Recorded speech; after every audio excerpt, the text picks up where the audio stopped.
Bonjour tout le monde, content de vous avoir avec Allez, nous. Oh là là, coucou mais tout le que de monde. monde! Voilà. Coucou tout le monde.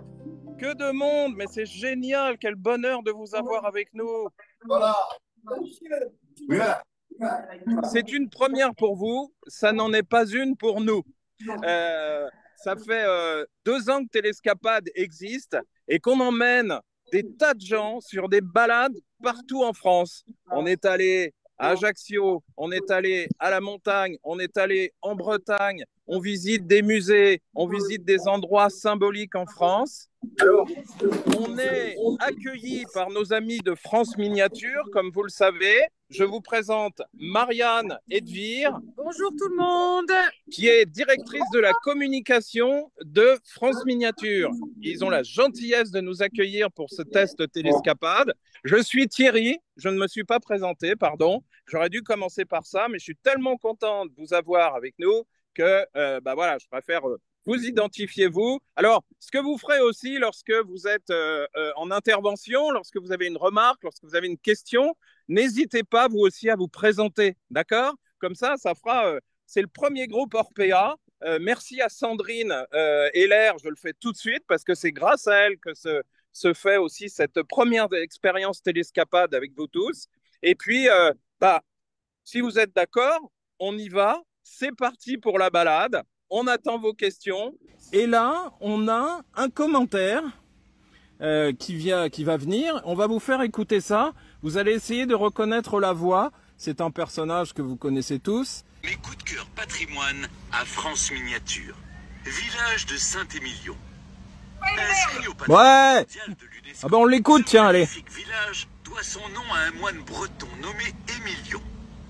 Selon la tradition, lorsque Saint-Émilion quitta sa Bretagne natale au milieu du 8e siècle, il traversa une bonne partie de la France et réalisa quelques miracles pour s'arrêter dans une forêt.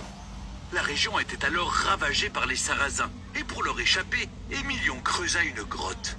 Dans son refuge, il jeûna, pria, et on raconte qu'il fit de nombreux miracles. Un jour, une femme aveugle vint à la rencontre du saint homme. Il traça une croix sur ses yeux, et la femme retrouva aussitôt la vue. Mais la tradition des mythes perdure, car dans cette grotte formant un abri naturel se trouve le fauteuil de méditation de Saint-Émilion où le moine du même nom avait pour habitude de prier. Au fil du temps, ce siège s'est vu affublé du nom de siège de fertilité.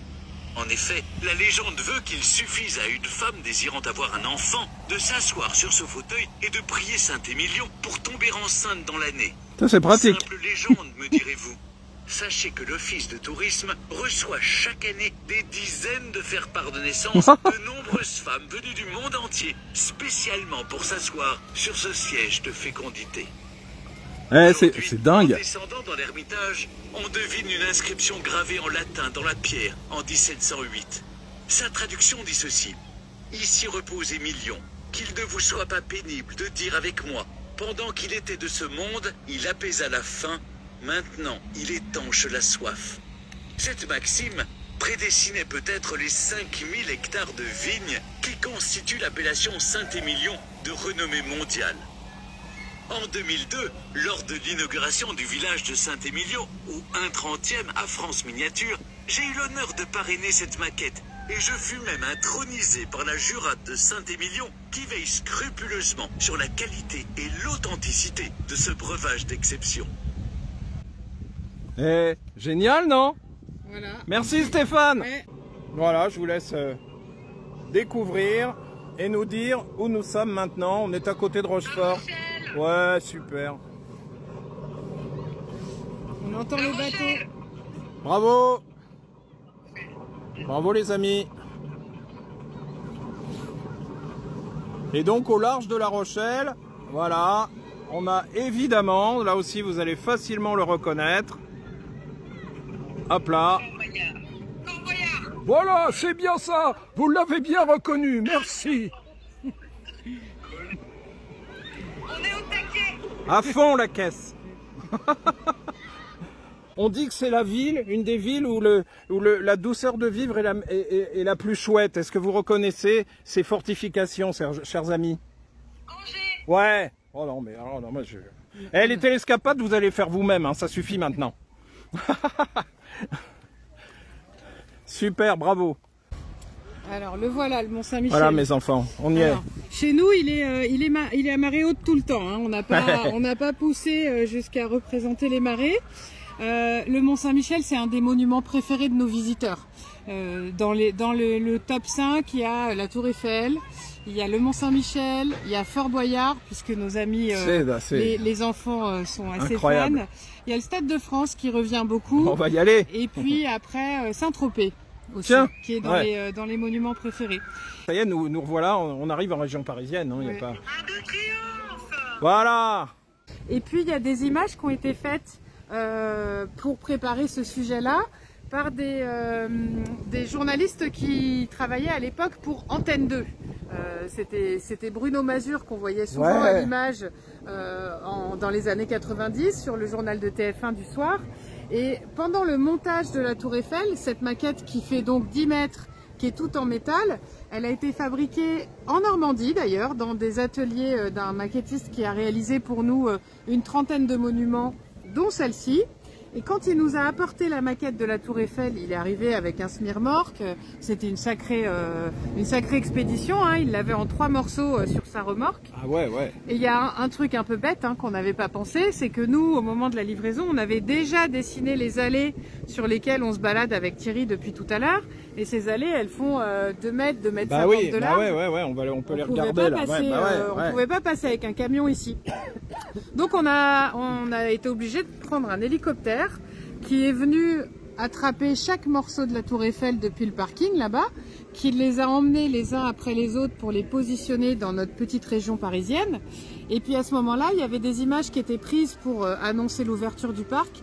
Et c'est ce rigolo Bruno Mazur qui annonçait sur le journal télévisé du 1er avril 1991 qu'on avait vendu, que la France avait vendu la Tour Eiffel aux Américains et qu'on était en train de la démanteler. Oh la vache. C'était un poisson, un gros poisson d'avril.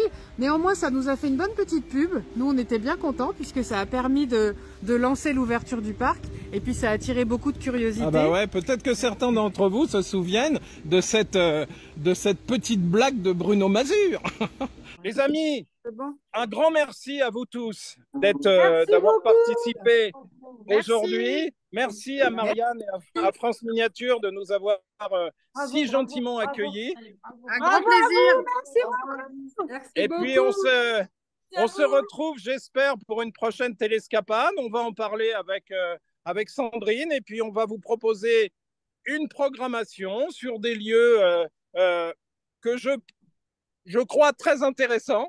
Et puis avec des intervenants, avec des anecdotes, avec plein de choses. Et ça nous permet de voyager tous ensemble sans se fatiguer. C'est ça qui est important. Et puis voilà, donc on vous tient au courant. On espère vous avoir nombreux pour la prochaine fois comme vous l'étiez aujourd'hui. C'est très gentil d'avoir été... vous étiez 14 résidences, hein, vous vous rendez compte? Alors, on peut faire le tour des popotes, mais là, je crois que vous êtes peut-être un petit peu... peut-être un peu fatigué, vous avez peut-être c'est l'heure du goûter, non, au fait? Oui. Bientôt. C'est très important. Donc moi on vous fait des gros bisous. On vous dit à bientôt pour d'autres télescapades. À bientôt. À bientôt. Très vite. Bravo. Merci à tous. Bye bye. Au revoir. Salut. Au revoir. Des grosses bises à tous.